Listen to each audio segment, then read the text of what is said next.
Result का दिन और नियुक्ति का दिन पहले से तय किया जाएगा, और किसी ने उसको बदलने की कोशिश की, घोटाले करने की कोशिश की, तो सख्त से सख्त कार्रवाई होगी।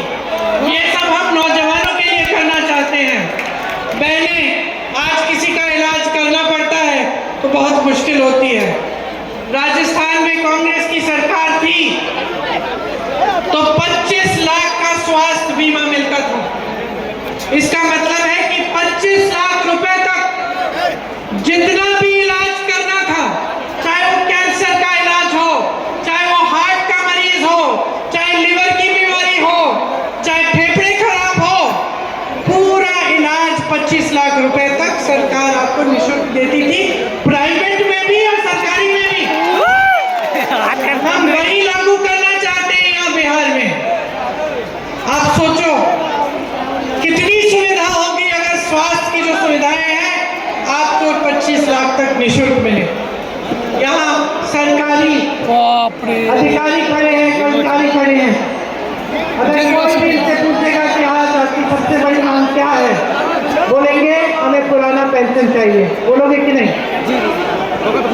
कहेंगे हमें पुराना पेंशन चाहिए। जो इनका पेंशन था, जिसके लिए लोग तड़पते थे कि हमें सरकारी नौकरी चाहिए एक जमाने में, वो बुजुर्ग बैठे वो बताएंगे। एक जमाने में सरकारी नौकरी अगर लग जाती थी तो मान लो लॉटरी लग गई, क्योंकि आज जीवन सुरक्षित रहोगे, पेंशन मिलेगा, आराम से जिंदगी जियोगे, काम जब हो जाएगा 20 साल की सर्विस हो जाएगी फिर भी कुछ मिलते रहेगा। आज स्थिति यह है कि उस पेंशन के पैसे भी सरकार मार्केट में डाल देती है, बड़े बड़े उद्योगपतियों के पास जाता है।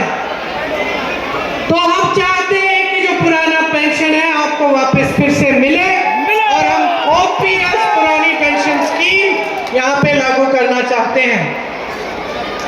दिव्यांग भाई और बहनों के लिए 3000 रुपए प्रति माह आपको पेंशन मिलेगा।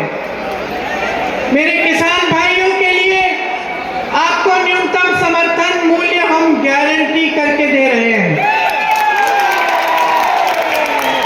यहाँ मंडी की व्यवस्था नहीं है, कोल्ड स्टोरेज नहीं है, हम मंडी की व्यवस्था यहाँ शुरू करेंगे।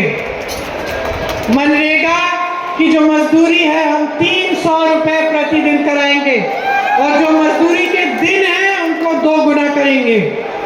और ये भी सुन लीजिए कि 200 यूनिट बिजली आप सबको मुफ्त में मिलेगी। तो आपको महागठबंधन की सरकार चाहिए कि नहीं चाहिए?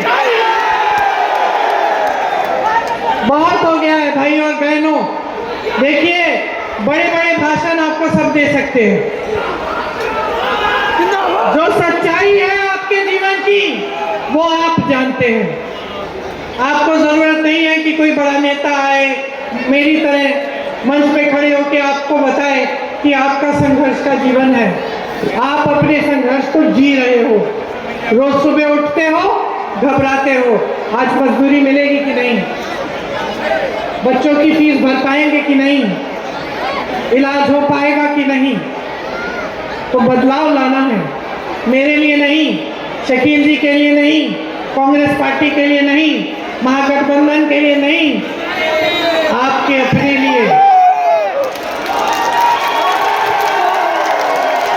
आपकी इस प्यारी बिहार की धरती के लिए, जिसने सबको बनाया है, इस देश को बनाया है, जिसको बिगाड़ा जा रहा है, इस धरती के लिए, इस मिट्टी के लिए जिसमें आपके पूर्वजों का खून पसीना और शहादत है, आपके पूर्वज जिन्होंने किसान आंदोलन किया, जिससे हमारा सत्याग्रह शुरू हुआ, जिससे हमारा देश आजाद हुआ, उनके लिए और आने वाली भविष्य की जो पीढ़ी है उसके लिए, अपने छोटे छोटे बच्चों के लिए एक महान बिहार, एक महान जनता जो इस बिहार का निर्माण कर पाए, जिसे मौका मिले, जिसे सरकार एक समान दृष्टि से देखे और सबको इकट्ठे आगे बढ़ाने का काम करे।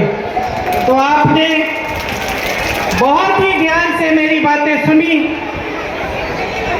एक बार मेरे साथ बिहार की धरती की जय करिए, बोलिए बिहार की धरती की, बिहार की धरती की, बिहार की धरती की।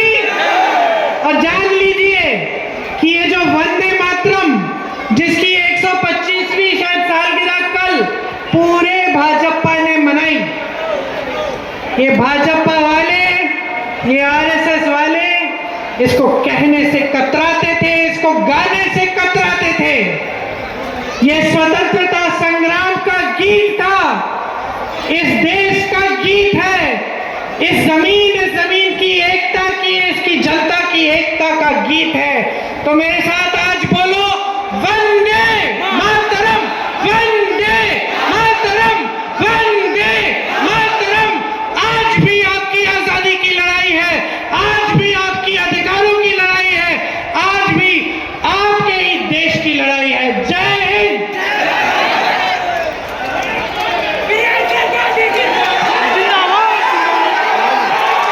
बनपुरा प्रखंड कांग्रेस कमेटी के अध्यक्ष श्री सूरज विश्वास जी से आग्रह करेंगे कि धन्यवाद ज्ञापन के लिए मंच पर आए। संक्षेप में।